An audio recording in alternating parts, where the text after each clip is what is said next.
Kamala Harris. Did you ever hear of her? She refused 7 times in a row to say that she opposes abortion on demand. She refused to say it right up until the moment of birth. And again, in some cases, you have after birth. It's just murder. After birth. And you have, in some cases, legislation. If you remember the former governor of Virginia, he got up, Michael Jackson, remember his wife said he was going to do, he got into a lot of trouble, and he was going to imitate Michael Jackson moonwalking, and his wife said, no, don't do it, and she saved him a great embarrassment. But he talked about the baby is born, and after the baby is born, we talk to the mother, and we make a decision on what to do. This is after the baby is born. And people have to understand what's going on. But now you have this tremendous power to negotiate something, and something will be negotiated because we have to bring our country together on this issue. Something's going to happen. We had to get rid of that. We did it from many standpoints, including every single scholar. Everybody wanted it to go back to the states. And now we can win elections on this issue, but it's very delicate, and explaining it properly is extremely important. Many politicians who are pro-life do not know how to properly discuss a topic which is so important to the people in this room and so important to millions and millions of people in our country. You know, that poll's 51-49, and it goes both ways. It's been that way for many years. Sometimes pro-life, it's 51, sometimes it's 49, but it's been this way there are other issues, by the way, that haven't been.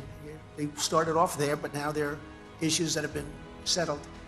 But it's 51-49, and it's been that way for many, many years. We gave them this incredible power to negotiate a great deal. We gave people representing us, and maybe that will be me, but we gave people representing us an incredible power to do something that's really a fantastic thing if we can do this, and we're gonna get it done. And you all know what I mean. Before the termination of Roe v. Wade, there was just no power, no rights, no anything. So we're going to do something because done properly, our nation, after 52 years, can finally come together. It's a very important thing from so many different views. And just in finishing on that, and I think it's it's something we have to say, and something has to be said. We have to know how to deal with that issue properly. And again, you have to follow your heart. You have to follow your beliefs. You have to follow God. But it's an issue that we have to get resolved in our country. In another great victory for our movement last year, the Supreme Court issued a landmark decision protecting school prayer. So many great rulings. School prayer. And just a few months ago, the justices also ruled to do something that I never thought you'd see ever. You know, we're a merit-based country, and they put forward a decision where we have merit-based education again. So that if you are the hardest working student, and if you have all A's and you did well on your boards or whatever you have to do to get into school, somebody with C's and C pluses and B's aren't going to be taking your place. It's such an incredible victory. Most people thought that was not something that was going to get done, and it got done because we were able to appoint 3 people on top of some great people that are already on the Supreme Court. So every promise I made to Christians as a candidate, I delivered, and in many cases delivered much more than the promises I made. So that's an honor.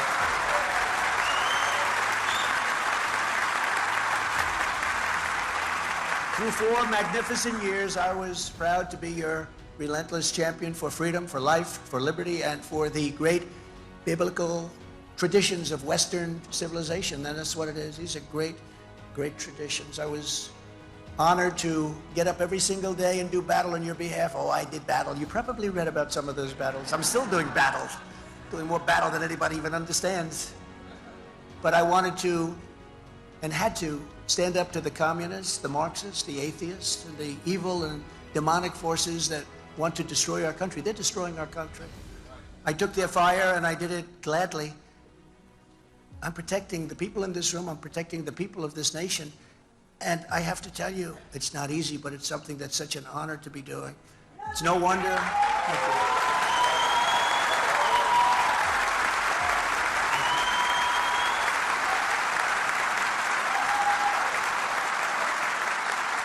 It's no wonder that this very sinister opposition is now tearing down every law and institution to try and stop us from vanquishing them from power forever. As you know, crooked Joe Biden and the radical left thugs who have weaponized law enforcement to arrest their leading political opponent, and leading by a lot, including Obama. I'll tell you what, you take a look at Obama and or look at some of the things that he's done. This is the same thing. The country was very divided. And we did with Obama. We won an election that everyone said couldn't be won. We beat Hillary Clinton. Now, you know, I used to call her Crooked Hillary. I'd say Crooked Hillary, but I took that name away from her. That was a great day. About 2 months ago, I said, you know what? Because I don't like using names on people doubles. I think we have a lot of words out there. So now I call her Beautiful Hillary. She's a beautiful woman. And rather than Sleepy Joe, we call him Crooked Joe because it's a very appropriate name. So that was a good day for Hillary. I think she was very happy with it.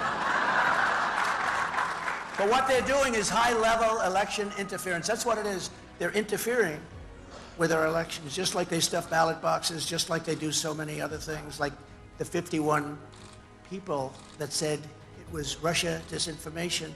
These people were very dishonest when they did that and when they said that, or just like Twitter with FBI, they call it Twitter files, and so many other things. And it's happening for a single reason, because I'm the only candidate that they do not want to run against, and the polls bear this out. All these polls that are coming out today, we're beating Biden by a lot. We're beating DeSanctimonious by a lot. Just last night, Fox has us up. I say us because me is us, as far as I'm concerned.